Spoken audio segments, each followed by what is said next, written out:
Hey, it's so good to see you guys today. If you want to go ahead and flip to John 1 through 5, we're going to hang out there in just a little bit, so just have that ready. It really is an honor to get to continue Year of the Bible with you guys. This topic of living the story is special to me for multiple reasons, but one of the biggest reasons is how story can connect us.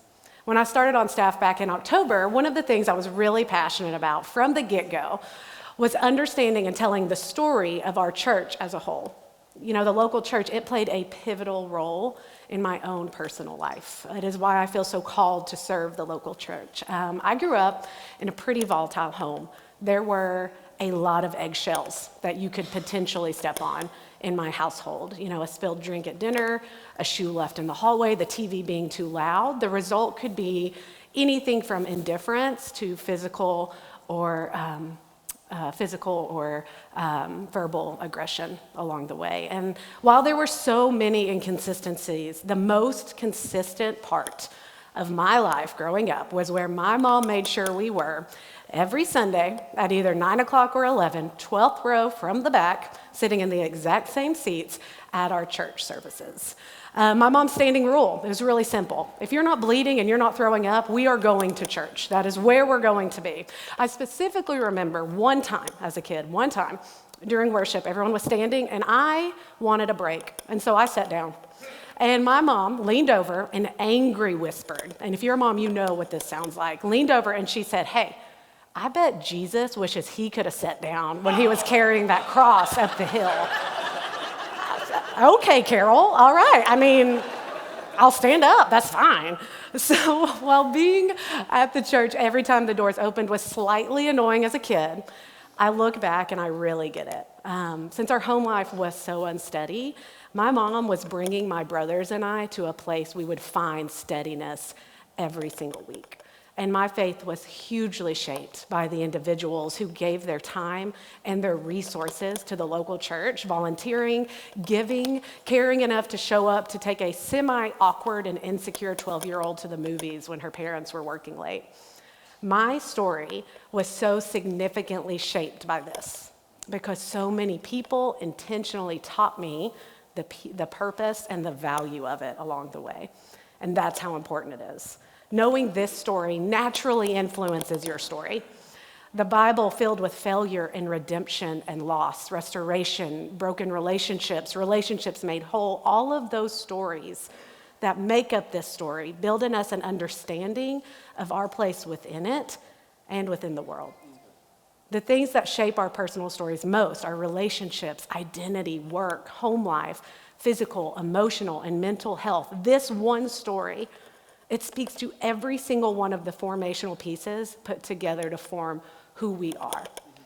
So last year, as my husband and I, we began looking for a new church to root our family in. And we visited so many incredible Knoxville churches that we loved, but one thing that really stood out when we visited here, and it was how genuinely invested you all are in each other.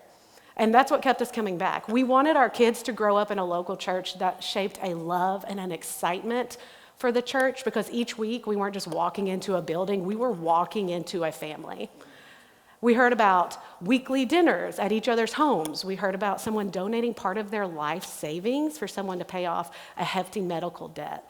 We heard about people raising money for a mom who was about to go on maternity leave, an unpaid maternity leave, and she needed to still put her other kids in daycare. They took care of it for her. Now, the stories I'm telling you right there, those are not once in a while, over a few years stories. Those were stories I heard in the first 3 months of being here. And that is nuts, okay? That's wild, and it's not common. Oh, this is fun. Rookie, here we go. Okay, see here, I thought you all could hear me really clearly. It's great. Hey, but it is crazy, the kinds of stories that come out of this place weekly. And I wanted to be a part of telling those stories. So when a friend of mine mentioned an opportunity in media and communications here, I was pretty pumped, all right? Because if story connects us, why wouldn't we tell the stories in this room as just another way to invite the people of our city in? Telling your story is essentially telling the story of the church, because in case we have not said it enough, you are actually the church. It is not this building. It is you and the stories that we tell from you as God continues working in your life. So getting to tell those stories as a job, it will forever be one of the greatest privileges of my life. But here's the thing that I've noticed about telling stories, okay? Encouraging someone to make a decision of any sort without the use of story is infinitely harder, right? So we're gonna do some quick comms 101. Everyone just got real excited, okay? Pens and pencils, there will be a test. No, there won't. Okay. There are obvious ways to share about City Church, okay? You can do the website. You can jump on social media. You can even do Google Ads, or, if we want to be wild, Yelp reviews. I don't know if I know people still do those. It's a ministry. When I go to another city, I will not eat somewhere that has less than 4 stars on Yelp. So if that's you who leaves the reviews, thank you. You have changed my life. But we could jump online and we could say, hey, come on to City Kids. It's an incredible ministry. You'll love being a part of it. Or, hey, maybe you should join a life group. You will find community there. And while that's fine and can be effective if it's done in a healthy and gospel-centered way, the issue is that you don't really see why City Kids matters, right? You don't know why life groups are valuable. So what if instead I told you a story about Tiana and Tyrell? In light of the City Kids expansion, we wanted you to know that your time and your resources in helping launch this whole new space had way less to do about a building and way more to do about the next generation being rooted in Jesus. So these 11-year-old twins, because of you and your faithful giving and volunteering, they now have a new space, right? That's a safe space equipped with resources to shape their perspective of the story that will hopefully and ultimately shape their life for decades. Yeah, it's really cool. It's so cool to buy the new rug for the purple room. Love that. But it's immeasurably cooler to know that the kids who will sit on that rug week to week are, as Tyrell said it, learning Bible verses every week with a video helps me remember it more after we leave. That feels basic, but the word is being rooted in his heart and his mind already at 11. So when he leaves here, he's living it, right? That is the value. Knowing what you give toward the that's great. City Kids expansion. We're going to put a bunch of cats over there. It's great. Knowing what you give towards the City Kids expansion, knowing that the impact of volunteering is way less transactional and more formational, makes most of us want to be a part of it. And listen, we didn't have to tell you it matters. We showed you that it matters. That is the power of story. Okay, so what I want to show you this morning is that the Bible does the exact same thing. At its core, the Bible spends at least as much time showing as it does telling. In week 1 of this series, we shared a definition with you. It said, the Bible is a library of books inspired by God and authored by humans, which together tells a unified story leading us to Jesus. So today, let's focus on that part about the Bible being a story, because one of the Bible's primary objectives is to tell a story about God and about humanity. Look at how John puts it. John 1:1-5 says, in the beginning was the Word, and the Word was with God, and the Word was God. He was with God in the beginning. Through him, all things were made. Without him, nothing was made that has been made. In him was life, and that life was the light of all mankind. The light shines in the darkness, and the darkness has not overcome it. John just condensed the story of the entire Bible, okay? Genesis all the way to Revelation in 5 verses, right? Let's look at it. In the beginning, that's Genesis, was the Word, that's Jesus. Through him, God created all things, sustains all things. In him was life. That's the message of the Gospels. And the light shines in the darkness, that's sin. And the darkness has not overcome it. That's the book of Revelation. All right, so any readers in here? Anyone like 52 books this year? Yeah, and you've read like half of one. That's hello, welcome, that's me. Hey, before you purchase a book, you're gonna probably read the Amazon description, right? Or the back of the book to make sure it's something you actually wanna read. John just gave us that 5-sentence, like, hey, here's everything you're gonna read in this book along the way. So we saw in that initial definition, right? The Bible is a unified story. That is the point John is trying to make. And it very much reads as a story, all right? So the book begins with "in the beginning," which sounds a lot like you would expect a story to start. And it ends by talking about a group of people who will reign forever and ever, which is like that happily ever after vibe we're all after. And if you say you're not, you're lying. We want to know what happens. Kent mentioned this just a few weeks back. 44% of the Bible, that's almost half, guys. 44% is made up of narrative. And I'll be your thesaurus for a second. Narrative is another word for story. Jesus spent a lot of time telling stories. They were called parables, all right? And these were just fictional stories Jesus used to emphasize a life lesson. And around 1/3 of what Jesus says in the Gospels is made up entirely of parables. So we often think of Jesus as what? This master teacher, healer, miracle worker.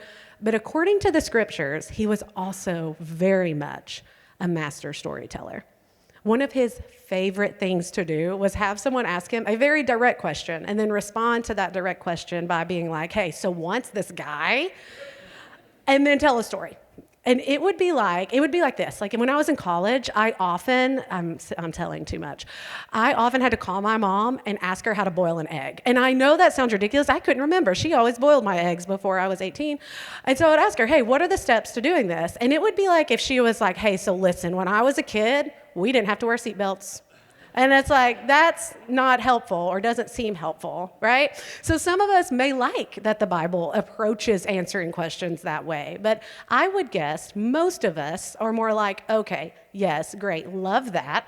Now tell me exactly, in sequence order, what I'm supposed to do." Because for a lot of us, we'd prefer it to be a little more direct. Hey, God, let's just simplify, all right? It's like, hey, this will be easier for you, easier for me. Just tell me what to do. Who should I marry? What job should I take? What should my major be? Should I get a master's degree? Hey, how much money should I spend? How much money shouldn't I spend? Should we have kids? How do I raise these kids? Like, God, just come on. Give us some rules. Give me something so I have some clarity. And what's crazy is for as much as we tend to push back on rules, there are times when our prayers sound a lot like, "God, give me some rules." Or at least we feel like those rules would make things a little bit clearer, right? And instead, at least a good chunk of the time, the Bible takes a more indirect approach by communicating via story. So here's my question this morning. Why? Why does the Bible choose to communicate this way a lot of the time? Well, let me tell you a story. I'm just kidding. I'm going to be more direct than that. That's great. I'm really glad that landed. I was scared it wasn't. I didn't know if you'd pick it up. It's great. Let's take a look at why stories are valuable, and that will help us understand, to a degree, why the Bible uses them so often. So first, and somewhat obviously, stories are compelling.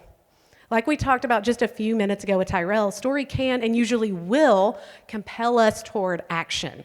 And one of the most powerful ways to shape people's lives, imaginations, and actions is to tell them a story. Think with me for a second about GoFundMe, right? It's this giving platform that is built almost solely on story. When you go to start a GoFundMe, the website says, and quote, "When setting up your fundraiser, tell a compelling story in honest and heartfelt words you'd use to explain your cause to a friend." And can you guess how much money has been raised through GoFundMe since it launched in 2010? I don't have time for you to guess. I'm just going to tell you. It's $30 billion with a B dollars since 2010. Because instead of saying, "Hey, you should donate," they've given people an avenue to tell the story that you are becoming a part of when you donate. We often see social change happen as a result of stories told. 20th century philosopher Ivan Illich, he spent a lot of time studying significant social change. He wanted to know how societies make meaningful strides in terms of human rights or in overthrowing or reforming unjust governments or systems. And when asked what he found, here is what he said: "Neither revolution nor reformation can ultimately change a society. Rather, you must tell a new powerful tale. In other words, a story. One so persuasive that it sweeps away the old myths and becomes the preferred story. One so inclusive that it gathers all the bits of our past and our present into a coherent whole. One that even shines some light into the future so we can take a next step." if you want to change a society, then you have to tell an alternative story. We are changed by stories. We are softened and hardened and excited and enraged and driven or despaired through a story shared. So wouldn't it make sense that one of the most powerful ways to change the world is through telling a better alternative story? Story often leads to outcomes nearly nothing else can. So if stories are compelling, then they are also participatory. Stories have this strange way of almost automatically getting the reader or the listener involved. If I stand up here and I just give you a list of facts, you can take them or leave them, right? You can agree or disagree because they are just ideas. But if I get up here and tell you a story about something that happened in my life or someone else's life, it's pretty difficult not to imagine yourself in the story. So a few weeks ago, I had to take my youngest to the urgent care. What a treat. Everyone's favorite place to be in the winter months, I know. I was juggling him, and I was filling out all these forms, and he kept wanting to hear Baby Shark. I mean, it was chaos. And so I turned everything in, and I sat down, and we waited. And then we waited, and we waited. And then other people who came in and filled out their forms, they did not wait. They went right back. It was great. It was special. So as I'm telling you this story, you're somewhat invested, right? I mean, because you're imagining yourself in my position and how you would feel in the same scenario. I myself was the most like Jesus and was patient and didn't mind waiting there for a long time. No, really, I just kept eyeballing the receptionist and my eyebrows just kept getting higher on my forehead, like, what are you doing? But that is just a short, silly example of we get involved. It's almost like an invitation to step in. It's like with my husband, when I'm telling him a frustrating story, he always asks, do you want me to fix this or do you want me to just listen? Because instinct for most is to become involved in the story. That's what makes them participatory. And third, stories are explanatory, okay? We may not always realize it, but it is so obvious when you think about it. Stories are how you and I make sense of the world. They're how we explain things in our lives that are otherwise so hard to explain. So imagine a situation with me. Let's say you leave here and you go down to Honeybee and you get in line for coffee and you're just minding your own business, looking at your phone, waiting to place your order, and a lady comes up behind you, taps you on the shoulder and is like, hey, the Latin word for sky is callum. Okay, good, great, love that you know that. All right, so you know what she means in like a literal sense. Maybe I took Spanish in high school instead of Latin for obvious reasons, but maybe in a literal sense, you're like, okay, that's great, but why did she say it to you? The only way to find that answer is to know the broader story into which her statement fits. So maybe she struggles with a form of mental illness, and while that's incredibly sad, it's an overarching story that would make sense of what she said. Or maybe she's a TA undergrad for Latin studies down on campus, and someone who looks just like you asked what the Latin word for sky was yesterday. Okay, kind of silly, but again, that makes the statement make sense. Or the obvious and most plausible explanation is that she is a spy, and that is the agreed upon phrase to identify her contact, right? All three of these explanations are built on story. Because with a lack of story, there is a lack of meaning. But this is not just how you and I make sense of random interactions in coffee shops. This is how you and I make sense of the world that we live in. When we encounter moments and events and seasons in our lives that do not make any sense, the way we work to explain those things is through story. When a good friend or a family member gets diagnosed with cancer, what is the first question we often internally ask? Why? What we're wanting is a story. We're wanting an explanation for why this person with this family in this situation would get cancer. When a husband cheats on his wife of 25 years, all of a sudden, what's the first question we often ask? Why? What sequence of events, what story could possibly lead a person to do this? And another rather fitting example is what happens when you combine the internet and politics. I think this is actually what leads a lot of people on the left and the right to conspiracy theories all over the internet. Because when unexplainable things happen in the world, we almost naturally need there to be a story. And sometimes people will even gravitate towards some pretty out there stories. I mean, they're wild. If it helps them make sense of the things in the world that otherwise don't make much sense. So I think, in conclusion, we're all just one or two stories away from like aluminum hats and just hanging out and just knowing, you know? So God, knowing all of that about us, because he created us, provides the Bible largely in the form of story. What's interesting to me is that even some people who don't believe the Bible realize this about the Bible. They realize it may be a story worth reading. A Hindu scholar, when talking to a Christian missionary about the Bible, he said this. He said, I can't understand why you missionaries present the Bible to us in India as a book of religion. It is not a book of religion. And anyway, we have plenty of books of religion in India. We don't need any more. I find in your Bible a unique interpretation of universal history, the history of the whole of creation and the history of the human race.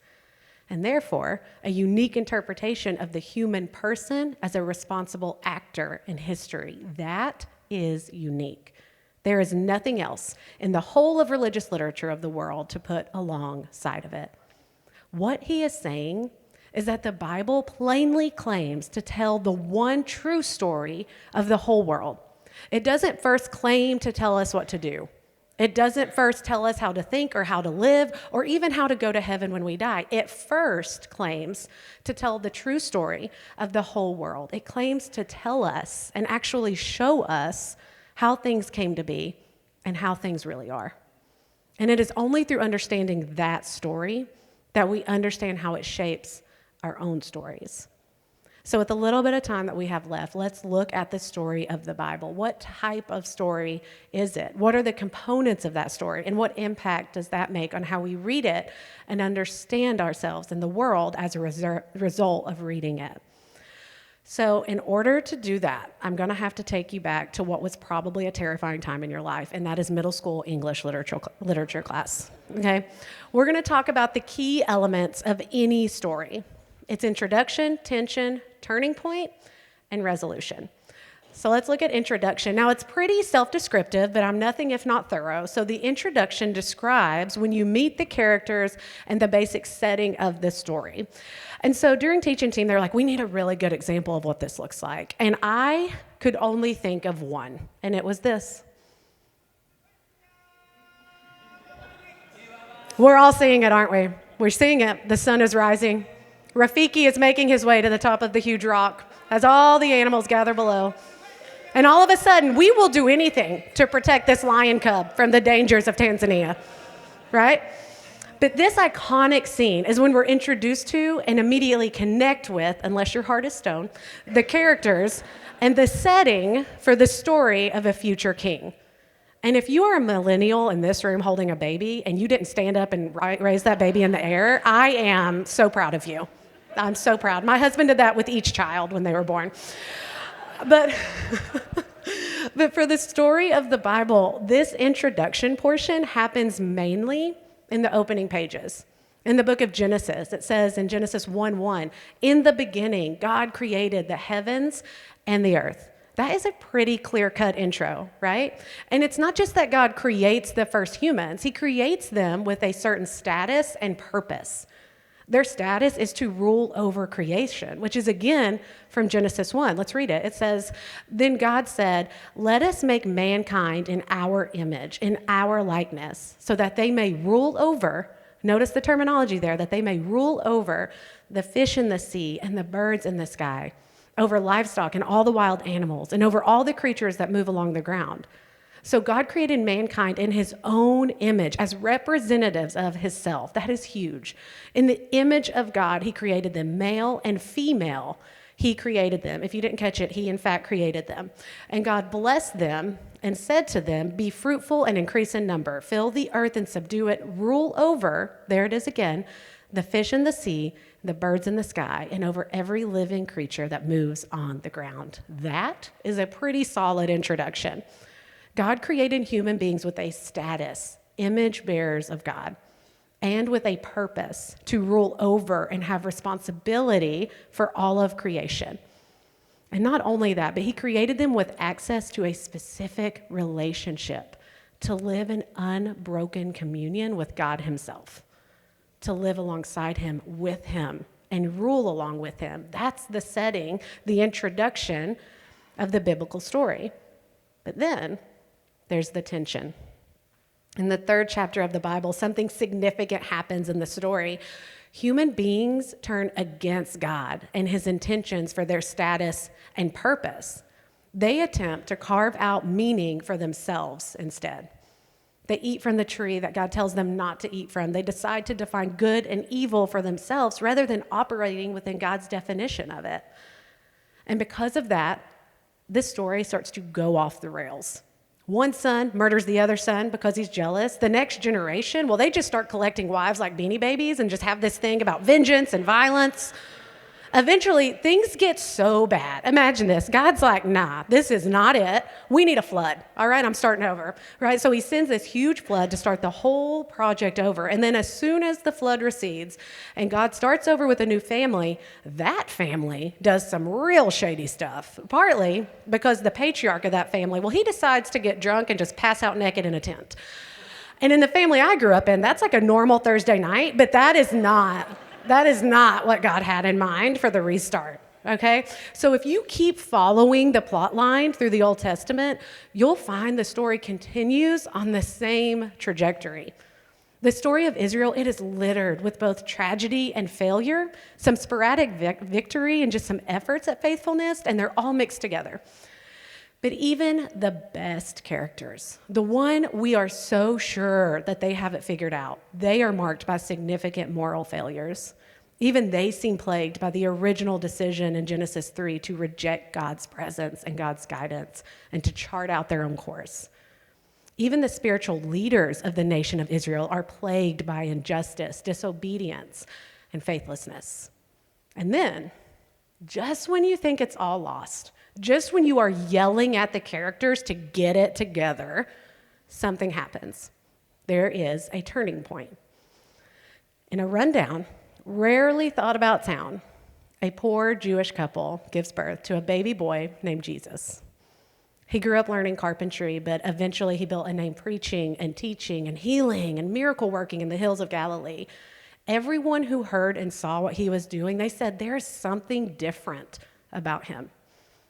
Whispers that Jesus claimed to be the Messiah, they began spreading all over. And then one year, when thousands of Jewish people were in Jerusalem for the Passover, he rode into the city on a donkey, just as their old prophets had written that the Messiah would do. The anticipation in the city, it grew wildly. Thousands of Jewish men and women, they believed this is the man that is going to end our oppression. This is the man that's going to save us. But then he dies. In fact, he doesn't just die. He's executed. His trial is based on claims from the religious leaders that he was leading an uprising, and he faces his accusers in silence.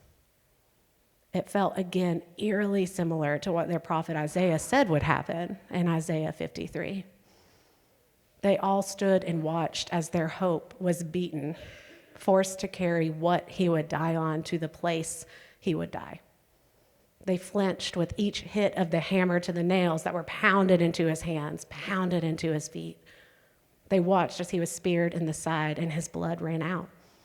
And in the most anticlimactic turning point, they watched him take his final breath. He died an embarrassing, humiliating death, eventually placed in a tomb that was not even his and sealed with a heavy stone.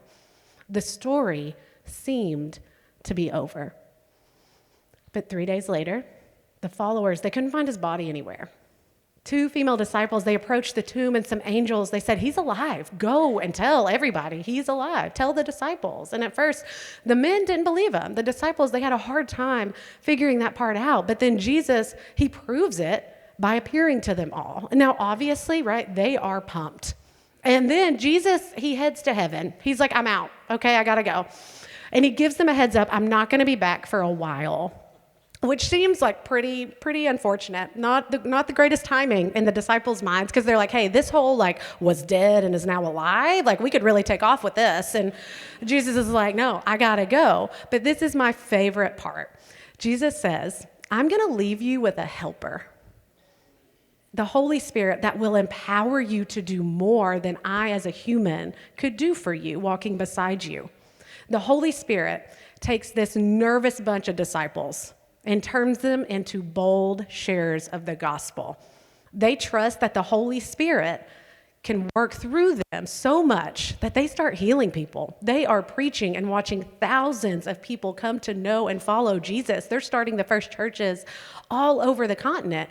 Their determination, their passion, their desire to see others know Jesus was contagious, eventually spreading all over the world, eventually ending up right here in our city with our people on this Sunday morning. And then the book written about it all just sort of ends. And not just ends, but it ends with some really weird stuff, honestly, if you just read it by itself. It's about dragons and beasts and lakes of fire. And while that may seem confusing, we know that our God is not a God of confusion. And so he leaves us with some clarity from Revelation. Then I saw a new heaven and a new earth. For the first heaven and the first earth had passed away, and there was no longer any sea. I saw the holy city, the new Jerusalem, coming down out of heaven from God, prepared as a bride beautifully dressed for her husband. And I heard a loud voice from the throne saying, look, God's dwelling place is now among the people, and he will dwell with them. They will be his people, and God himself will be with them and be their God. He will wipe away every tear from their eyes. There will be no more death or mourning or crying or pain, for the old order of things has passed away. And he who was seated on the throne said, I am making everything new. Then he said, write this down, for these words are trustworthy and true. The turning point that felt like an ending made way for the new beginning that looks a whole lot like how God intended our relationships with him to work in Genesis 1 and 2. Which leads us to the resolution. The story has reached its ending, and it's the most incredible, perfect ending ever written. This ending means that God has made all the sad things come untrue. He's put things back to how he originally intended them to be, and he has healed everything you and I broke about the story. And he's done it both despite us, and somehow at the very same time, he's done it through us, by making us part of his healing and renewing efforts in the world. And then, almost as if none of that other stuff had ever happened, there we will be, ruling and reigning, whole and complete, lacking nothing in God's kingdom, just like he wanted from the beginning. And that is the story of the Bible. Now, I am fully aware that at least most of us, that's not new to us, right? We have heard some version of it before, but I thought it was worth the recap as a reminder that, yeah, this story will give insights on how to live. But the point of the story is not us. The point of the story is not what we should do. The point is about Jesus and what he did. And it's because of what he did that no part of your story, past or current, is ever the end of your story. Your story, just like all of the stories that you will read in the reading plan this week, it's far bigger and a part of a far bigger story that's being told. And that story, it cannot and will not ever be stopped. And sometimes it's easy to miss that storyline as we read through the Bible, as we get to these parts like Joseph and his family and then the brothers, they'd really start regretting that they sold him into slavery, right? And you're like, yeah, you deserve that. That's right. We forget it's a part of a bigger story that's being written. Or next week when we are just heartbroken over all the plagues God sends because of Pharaoh's hard heart. It's easy to forget, no, this is a part of a bigger story at play. But I'm not even just talking about when you're reading scripture. Our job as God's people is to figure out how to live out of the story that we already know, that we are familiar with, and into the story that is still being written, because that's what's happening right now. So this afternoon, when the Sunday scaries start creeping in and you feel overwhelmed by the micromanager boss or the rude coworker or the work that feels pointless, maybe you don't even want to get up and drive to the job that you currently have. What would happen if you were to remember you are a part of the bigger story that is still being written? Later this week, if you get a call or a text and it just breaks your trust in someone and you don't know how to respond to it, what if you looked at your response through the lens of, hey, this is going to be a part of the bigger story that is still being written? When the headlines on the news or your social media feed are marked with far more despair than hope, what if we looked at it and remembered this isn't all there is? This is just a part of the bigger story that is still being written. When the waiting gets longer and the questions get bigger, the anxiety just seems to keep growing, what if instead of folding to it, we instead stepped back and remembered, there is a bigger story being written right now? In total honesty, there are parts of my story that I want to rewrite. There are parts of my story that I want to delete. There are parts of my story that I want to just make sound better than they would sound. But my specific prayer for today's teaching, and as we read through the Bible together, is that this story, with all of its highs and lows, will shape you more than the highs and lows of your own story. Because threaded through both is hope. And just like this story points us toward Jesus, your story carries the same ability to point others toward Jesus. Your story matters because of how this story ends.